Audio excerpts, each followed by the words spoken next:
Next, case number 7. Yamini and Fatima, two students of class 9 of a school, together contribute rupees 100 towards the Prime Minister's Relief Fund to help the earthquake victims. Okay, write a linear equation which satisfies this data. In bracket, it is given that you may take their contribution as rupees X and as rupees Y. So first person, Yamini, had given some money, but we don't know the exact amount. And the second person, Fatima, had given some money, but we don't know the exact amount. So I had taken, let X be the amount Yamini had spent and Y be the amount Fatima had spent. And both of them together had given how much? Both of them together. That means total of their vacations should be is equal to 100 rupees.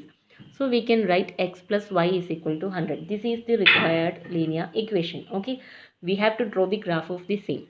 So rest of the calculation is same only. We can put x is equal to 0, then we will get y is equal to 100. And see here, this is highest number, means higher number. So if you are taking 1, 2, 3, 4, then the graph will very lengthy. So better to take x is equal to 10, 20, 10, 20, 30, 40 or 20, 40, 60, 80 like that. That is better. Okay. Now I took x is equal to 0. Next I am taking x is equal to 10. Then we will get y is equal to 100 minus this 10, 90. Next x is equal to 20. Then we will get y is equal to 100 minus 20, that is 80. So the points are first one 0 and 100. 0, 100. Next is 10, 90. 10, 90. Next is 20, 80. So 20, 80. These three are the points. Okay. So what is the question? We have to plot all these points on the graph. So here you should take, instead of taking 1, 2, 3 here, you can take 10, 20, 30, 40 because our points are just like that only 0, 100, 10, 90, 20, 80. So better to take 10, 20, 30, 40. If you are taking the difference 0 to 10, 10 to 20, all the differences are 10, right? So you should maintain the same distance in the same line. Again, 10, 20, 30, 40, 50, 60, you should represent till 100 because first point we calculated as 0, 100. Y value is 100 only. So here it is minus 10, minus 20, minus 10, minus 20, minus 30, continuing like this. First point 0, x value 0. Here it is. And y value is equal to 100. So this is the 100th value. So this is the point 0, 100. Next, x value 10, y value 90. This is x value 10. This is y value 90. So this is the point, meeting point of these two values 10, 90. Next 20, 80. X value 20 and y value 80. So some more points you can plot here. After putting the value x is equal to 30, 40, 50 going like this. So join these two lines. These two lines will pass through the point 0, 100 in y-axis and 100 in x-axis. Okay.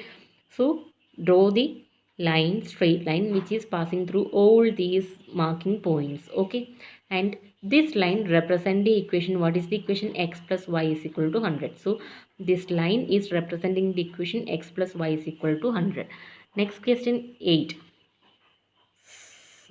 Do it as homework. Okay. In a countries like USA and Canada, temperature is measured in Fahrenheit, whereas in countries like India, it is measured in Celsius. That you know. So in USA or Canada, that countries the temperature is measured in Fahrenheit, but our in India it is measured in Celsius, that you know. Here is a linear equation that converts Fahrenheit to Celsius. You know that.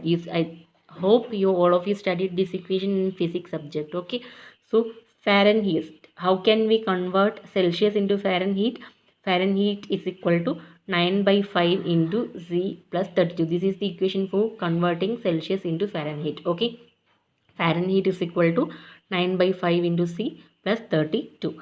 Draw the graph of the linear equation also using the Celsius for x-axis and Fahrenheit for y-axis. So Celsius you can take this x point, and Fahrenheit you can take it as y point. Rest of the calculation same only. You can assume some values for C and find value of F. So you can represent it in the graph. Okay. So if the temperature is 30 degrees Celsius, what is the temperature in Fahrenheit? So you have to give here 30. Then calculate the Fahrenheit. Substitute the value of C is equal to 30. You can calculate the Fahrenheit value. If the temperature is 95 degree Fahrenheit, so substitute the value of F is equal to 95. So calculate in Celsius. Calculate the value of C. If the temperature is 0 degree Celsius, what is the temperature in Fahrenheit? Substitute the value of C is equal to 0. Calculate the value of F. Okay. And if the temperature is 0 degree Fahrenheit, so next substitute the value of F is equal to 0. What is the temperature, and calculate the value C. That is a normal calculation. Okay, and represent this equation by using graph. I will send you this note, so you can refer this note to write these answers. Okay.